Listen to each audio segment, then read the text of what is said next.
Now, we talked the other night when we talked about Cockneys versus Zombies about your playlist, what you were listening to, because I know that's an important part of your writing process. What were you listening to when you were writing Tower Block? Tower Block, it was a lot of really sort of grim, serious, heavy stuff. Quite a bit of Pink Floyd. There's a couple of songs off the new Peter Gabriel album of covers, which are really quite sort of grim and dark. A couple of PJ Harvey songs. Just some real sort of heavy, grim, moody, depressing stuff. To get you in the right frame of mind. Absolutely, yeah. And did any of those influence the soundtrack of the film?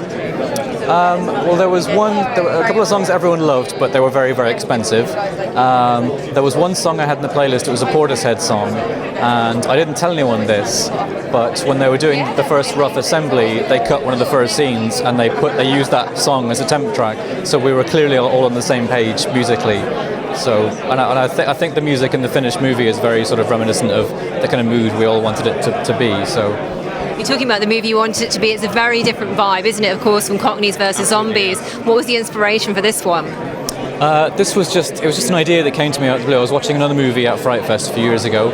I thought the killer was going to do something in the climax, which I won't say because it will spoil both films. And he didn't do it, and I thought that would actually be quite a horrible thing to happen in a horror movie. And I thought, why can't that be the beginning instead of the end? And then just stick them in that for 90 minutes and see how they get out, if they can get out. So I just kind of ran with that, really. I thought this could be a really nasty, shocking, scary, tense ride. I know that you've got kind of a little bit of a theme emerging, haven't you, with the BBFC, the British Board of Film Classification. Your films so far have been strong, bloody violence and strong language. How do you feel about that? And several bloodies and several gories. I'm really excited because I mean, a lot of the time when I was a teenager and I would go to the video shop to rent VHSs in the 40s, I would look at the back of the box and I'd read the description and look at the pictures, and then I would look at the BBFC thing and see what it said. And if it said, like, contains extremely distressing, disturbing images of violence and gore, then I'm sold. I will get that. So I'm very, very happy. So do you think that's how people are still judging films today, maybe? I know it is, because several friends do the same. If they're going to see a new horror film and they look at the description and it says contains mild peril, then they'll go, is that it? They're like, I want more than that. I want to be utterly terrified. Yes, and I say this as someone who has got something like that. My first short, Cheap Rate Gravity, the description was mild fantasy peril.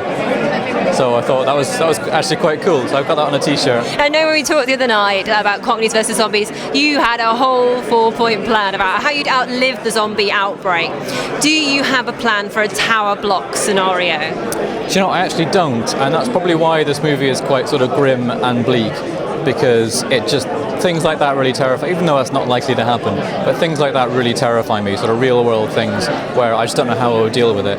I was saying to somebody else that all of my characters are sort of part of me, so the brave ones are how I like to think I would be if I was being brave, the cowardly ones are how I would probably be if I was being cowardly. So, I'd like to think that I would kind of step up and try and deal with it, but I'd probably just be in the corner crying, wetting myself. And you're a co-producer on this film, aren't you, Tower Block? What did that mean? It meant that I got to be on. Well, I'm normally on set as much as I like, but it definitely meant I got to be on set as much as I like. I got sort of joint approval on lots of the elements, but after the first few days, everything was going pretty much exactly the way I wanted it to. So, there weren't really any arguments at all. I want to ask what you are working on next. I know there's something called Silent Night of the Living Dead, isn't there? Yes, that's another zombie horror comedy. That's more sort of like Gremlins meets Fulci kind of approach. It's zombies at Christmas in a small town. I have a few other horror movies, a thriller and one sci-fi and an action film. So we'll see what gets made first. And any cast in mind for any of them? I'd love to do something with Michelle Ryan again. I'd love to do a full-on action movie with just her as the lead. All of the people I've worked with before, I'd love to work with them again. I'd kill to have Kurt Russell in something of mine because he's just a hero of mine.